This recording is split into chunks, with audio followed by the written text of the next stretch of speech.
Take a precautions and all stuff which is needy for survival. 11 climbers have died on Mount Everest this season, the highest number since 2015. The high number has been blamed on traffic jams at the summit of the mountain, leading to an extended period of time in the so-called death zone.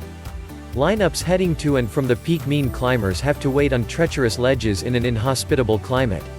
But experts say longer times in higher altitudes when you're not used to it can slow down neurological functions in your brain and cause your body to be more tired, making it harder to climb the mountain. Read more, Mount Everest tragedy, incredible heroism, shared by BC climber. Climber recounts recent ascent to the top of Mount Everest. Climber recounts recent ascent to the top of Mount Everest. I honestly thought I was going to die up there. I could barely move. Every step was a struggle for hours and is dangerous. I mean, you're on ledges 20 centimeters wide and you make one false step and you're going to fall, said Chris Dare, a dentist with the Canadian Forces and mountaineer who made the ascent last week.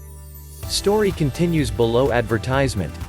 Dare told Global News what should have been a 6-hour climb took 12 hours, and then he got caught in 60 km/h winds and temperatures below -50 C on the descent. The extra time in the death zone means more chance of developing an extreme form of altitude sickness called cerebral edema, explained Paul Firth, an avid climber who is also a doctor at Massachusetts General Hospital. A common feature of this extreme altitude is neurological dysfunction, when people get confused, Firth explained. And once you get confused and disorientated, you can't rescue yourself. That's when fluid leaks into your brain, which can cause confusion and clumsiness, a deadly combination when on treacherous paths where every step counts.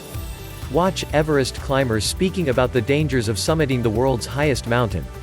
Everest climbers speaking about the dangers of summiting the world's highest mountain. Everest climbers speaking about the dangers of summiting the world's highest mountain. Here's how higher altitudes affect your body and brain. Acute altitude sickness can start at 2,500 meters above sea level.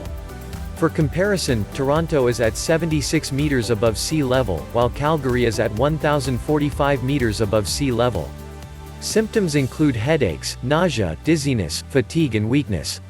Humans need a few days to acclimatize themselves to the high altitudes. At 3,600 meters, more severe symptoms can occur, and the acute altitude sickness can change into cerebral or pulmonary edema, where fluid leaks into your lungs or brain, respectively.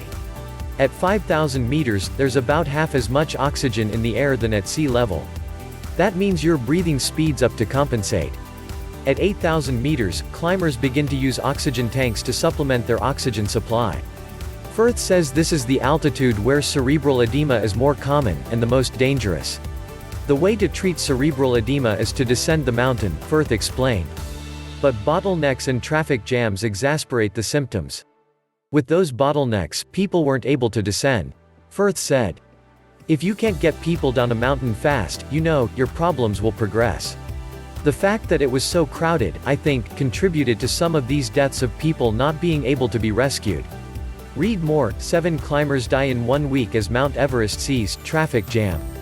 Firth says it's important for people to recognize the signs of cerebral edema and altitude sickness and turn back when they know they're being affected. But he recognizes that's a hard thing to do when you're so close to a goal. Story continues below advertisement. He himself attempted to summit Everest in 2004 but had to stop at around 8,000 meters because he recognized he wasn't climbing fast enough. It's very difficult to do sort of turn back when you still have reserves. Firth said. It's a lot harder not to climb Everest than it is to climb Everest.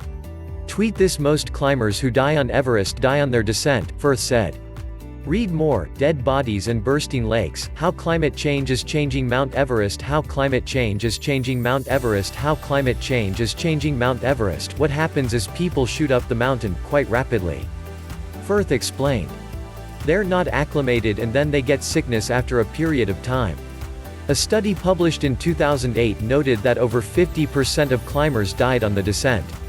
The study noted that the cause of death for Sherpas, the local people who guide mountaineers up Everest, was more likely to be due to hazards like avalanches.